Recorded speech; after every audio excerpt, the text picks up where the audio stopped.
मयंक मोठ्या उत्साहात ऑफिसमधून घरी आला. दारातूनच मोठ्याने नैनाला हाक मारली. नैना, अगं कुठं आहेस? लवकर बाहेर ये. एक आनंदाची बातमी सांगायची आहे तुला. नैना स्वयंपाकघरात काम करता करताच नॅपकिनला हात पुसत बाहेर आली. अरे आज सॉरी, खूपच आनंदात आहे. काय खास बातमी सांगायची आहे का? मयंक नैनाला मिठी मारत म्हणाला. नैना, अगं मला 6 महिन्यांसाठी अमेरिकेत जाण्याची संधी मिळाली आहे. ज्या संधीची मी गेले 4 वर्ष वाट बघतोय ती संधी आज चालून आली आहे. 2-3 आठवड्यात सगळी प्रोसेस पूर्ण होईल. नंतर जावं लागेल मला.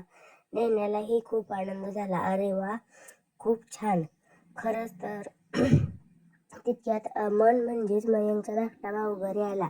दादा वहिनीला अगदी आनंदात गप्पा मारताना बघून तो जरा मस्करी करत म्हणाला. काय दादा, काही खास? दोघेही आनंदात दिसताय म्हणून विचारलं. मी काका होणार आहे की काय?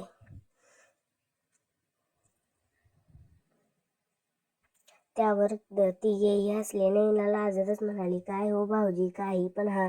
बरं तुम्ही दोघे बसा, मी आलेच पाणी घेऊन. मयंकने अमनला अमेरिकेच्या संधीविषयी सांगितले. दोघेही भाऊ सोफ्यावर गप्पा मारत बसलेले.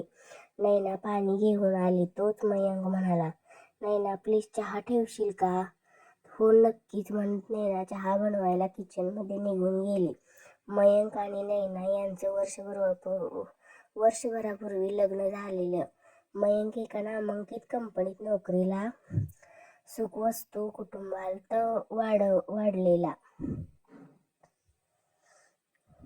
ते दोघे खूप आनंदी असायचे. नैना मोहक सौंदर्य असलेली सालस मुलगी, ग्रामीण वातावरणात वाढलेली, लग्नानंतर पहिल्यांदा शहरात आलेली.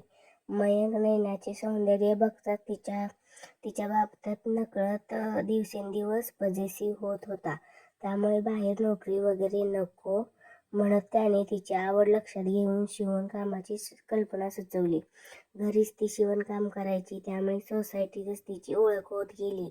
शिवाय वेळ सुद्धा चांगला जाऊ लागला. दोघांचा राजा राणीचा अशा या आनंदी संसाराला 1 वर्ष झाले.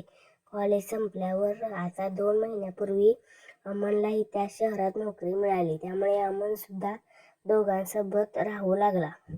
अगदी आनंदात हसत खेळायचे तिघेही.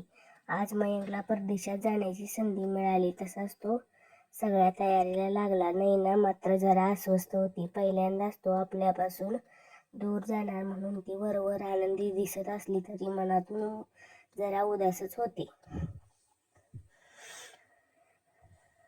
बघता बघता मयंकचा जाण्याचा दिवस आला. तो गेल्यावर इतके दिवस मनात साठवलेल्या अश्रूची वाट मोकळी केली. 6 महिन्यांचा हा दुरावा तिला असह्य झाला. मयंकला सुद्धा तिची अवस्था कळत होती. करिअरसाठी ही संधी सुद्धा तितकीच महत्त्वाची होती. काही दिवस सासू सासरे, आई बाबा नैनासोबत थांबले, पण ते परत गेल्यावर नैनाला परत एकटेपणा जाणवायचा. अमनला वहिनीची परिस्थिती समजत होती. आपली वहिनी दादाला खूप मिस करत आहे, त्याच्या आठवणीत एकटीच रडते हे त्याला बघवत नव्हते. शिवाय वहिनीचे घट्ट प्रेम बघता समाधान सुद्धा वाटत होते. अशा वेळी आपण वहिनीला जरा वेळ द्यावा म्हणून सुट्टीच्या दिवशी तो तिला बाहेर घेऊन जाऊ लागला. याच दरम्यान त्याने त्याची गर्लफ्रेंड प्रिया हिच्याशी सुद्धा नैनाची ओळख करून दिली.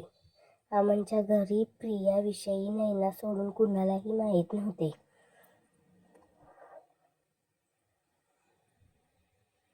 मधल्या काळात 2 आठवड्यासाठी नैना मयंककडे जाणार होती.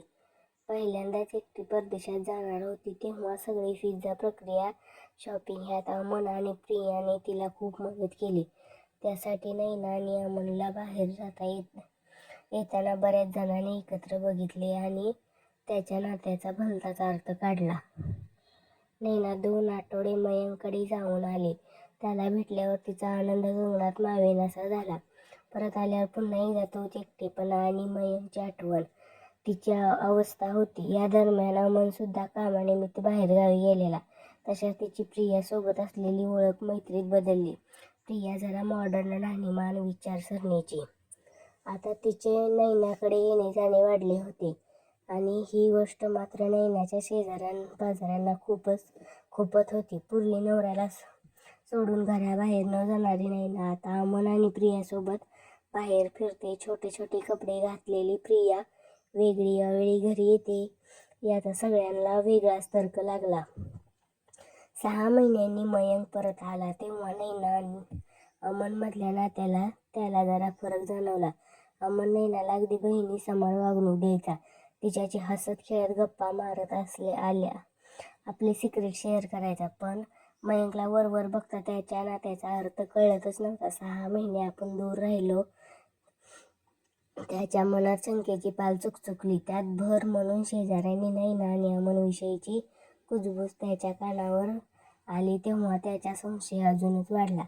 मयंक लहान सहान गोष्टीवरून नैनासोबत भांडण करू लागला. नैनाला त्याचे वागणे विचित्र वाटले. पण तो असं का वागतोय हे कळेना.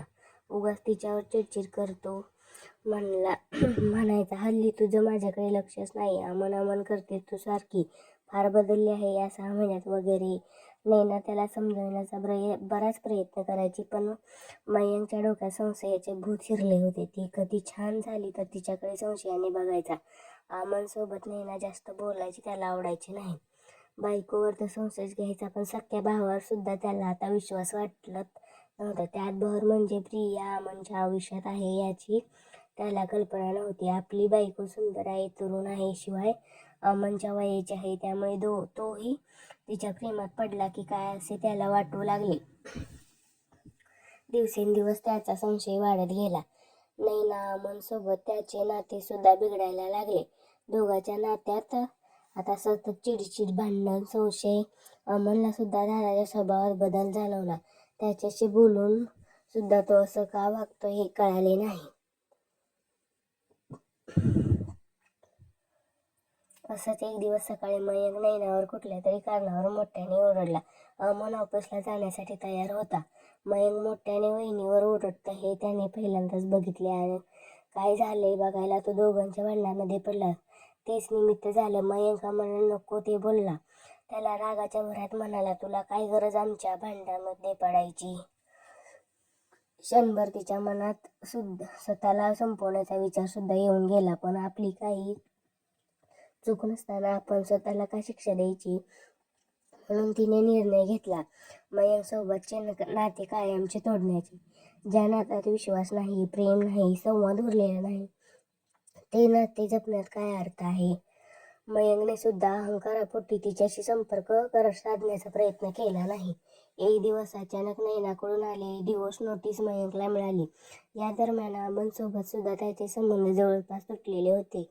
आई बाबांनी मयंकला समजावून सांगण्याचा प्रयत्न केला पण त्याचा काहीही उपयोग झाला नाही. मयंकच्या मनात अजूनही नैना आणि अमनविषयी राग होताच. प्रियाला अमनने हे सगळं सांगितले तेव्हा तिला खूप वाईट वाटले. अमनच्या नकळत ती एक दिवस मयंकला जाऊन भेटली. तेव्हा मयंकला अमन आणि प्रियाविषयी कळाले. प्रियाने हेही सांगितले की नैनाला आमच्या नात्याविषयी माहिती होती. अमन सुद्धा म्हणाला होता की दादा अमेरिकेहून परत आला की दादाला आपल्याविषयी सांगतो. खरंच तर मला खूप वाईट वाटले. शिवाय अमन या सगळ्याचा दोष स्वतःला देतोय. आपल्यामुळे वहिनीवर दादाने आरोप केले म्हणून स्वतःशी दोषी मानतोय. दादा मला सांगा, यात नक्की चूक कोणाची आहे. तुम्ही नसताना अमनने वहिनीला मदत केली, एकटेपणा दूर व्हावा म्हणून माझ्याशी ओळख करून दिली, आम्ही तिघे भेटलो नाही, वहिनीला तुमचं किती भरभरून कौतुक करायच्या. अमन सुद्धा सतत मला सांगायचा की माझ्या आयुष्यात माझा आदर्श म्हणजे माझा दादा मयंक. मग ह्यात चूक नक्की कुणाची दादा? जरा विचार करा. तुम्ही नाही ना वहिनीवर अविश्वास दाखवला पण सत्य समजून घेण्याचा प्रयत्न केला नाही. संवादातून सगळं काही सुरळीत झालं असतं पण तुम्ही ऐकण्याचा प्रयत्न केला नाही. बाहेरच्या लोकांची कुजबूज ऐकून तुम्ही संशय घेतला. इतकं बोलून प्रिया निघून गेली आणि मयंक या प्रश्नाची उत्तर शोधत राहिला. आता उत्तर मिळूनही काहीही उपयोग नव्हता. नैना आणि मयंकच्या नात्यात संशयाच्या किडा शिरून मोठी दरी निर्माण झाली होती. दोन्ही भावातले नाते कधीही पूर्ववत होऊ शकणार नव्हते. पश्चाताप करण्याशिवाय मयंक जवळ काहीही शिल्लक राहिले नव्हते. खरंच आहे ना, संशयाचे भूत डोक्यात शिरले की माणूस कुठल्याही दाराला जाऊन विचार करतो. लग्नाच्या नाजूक बंधनात संशयाचे धोके दाटले की नात्याला कायमचा तडा जातो. तेव्हा वेळीच सावरा, संवाद साधा. एकदा वेळ निघून गेली की मयंकसारखे पश्चाताप करण्याशिवाय काहीही हाती लागणार नाही.